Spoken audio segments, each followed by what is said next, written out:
আসসালামু আলাইকুম। আবির সলিউশনের পক্ষ থেকে আমি এসেছি রাতুল রহমান। আজকে আপনাদের একটি বিষয়ে শেখাবো, সেটি হচ্ছে আমার একটি ব্লগ চ্যানেলে মনিটাইজেশন ইস্যু এসেছে। বাট এটা কেন এসেছে আমি বুঝতে পারছি না। এখানে এখানে আমার পেজ এখনও রিকমেন্ডেবল দেখাচ্ছে, কোনো ধরনের ইস্যু এখানে নাই। বাট আমি যখন মনিটাইজেশন অপশনে যাচ্ছি তখন এখানে আমাকে মনিটাইজেশন পলিসি দেখাচ্ছে। আরেকটা যদি জিনিস দেখাই, দেখেন কন্টেন্টে আমার যে সমস্ত কন্টেন্টের সমস্ত কন্টেন্টগুলো আমার নিজস্ব কন্টেন্ট, কোনো ধরনের কপি কন্টেন্ট না। বাট এখানে ডলারের আইকনগুলো দেখাচ্ছে। যদি কোনো ধরনের মনিটাইজেশন ইস্যু আসতো, এই ডলার আইকনগুলো লাল হয়ে যেত বা এখানে মনিটাইজেশন ইস্যু দেখাতো।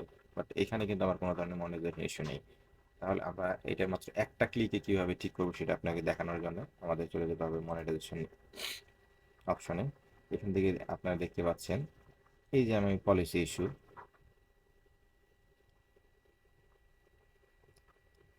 আমার নেটটা স্লো থাকার কারণে একটু লেট হচ্ছে। মনিটাইজেশন পলিসি ইস্যু, যে আমি যখন এখানে পলিসি ইস্যু ক্লেম করতে যাব, দেখেন ক্লেম এটাও হাইড হয়ে আছে, এখানে আমি ক্লেম করতে পারছি না। মনিটাইজেশন টুলসেও কিছু নেই। তো এটাকে ঠিক করার জন্য আমাদের যেতে হবে ব্র্যান্ড কন্ট্রাক্ট। এই ব্র্যান্ড কানেক্টে গিয়ে এই যে দেখতে পাচ্ছেন এনাবল ট্যাগ, এই এনাবল ট্যাগে একটা ক্লিক করবেন।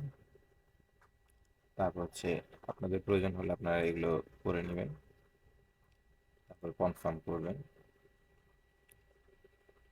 এখন দেখেন এখানে এনাবল দেখাচ্ছে। এনাবল দেখানোর পরে আমি যদি এখন মনিটরিং ইস্যুতে যাই, একটু রিফ্রেশ করি।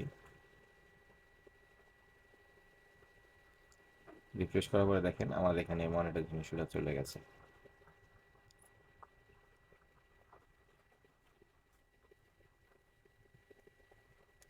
এখন দেখেন মনিটাইজেশন টুলস আমাদের এখানে সব ওকে। এখন আমাদের এখানে কোনো ধরনের পলিসি ইস্যু নেই। তো বন্ধুরা, আমাদের ভিডিওটি যদি আপনাদের ভালো লাগে থাকে, আমাদের চ্যানেলটি সাবস্ক্রাইব করে অবশ্যই আমাদের সাথে থাকবেন। ধন্যবাদ। আসসালামু আলাইকুম।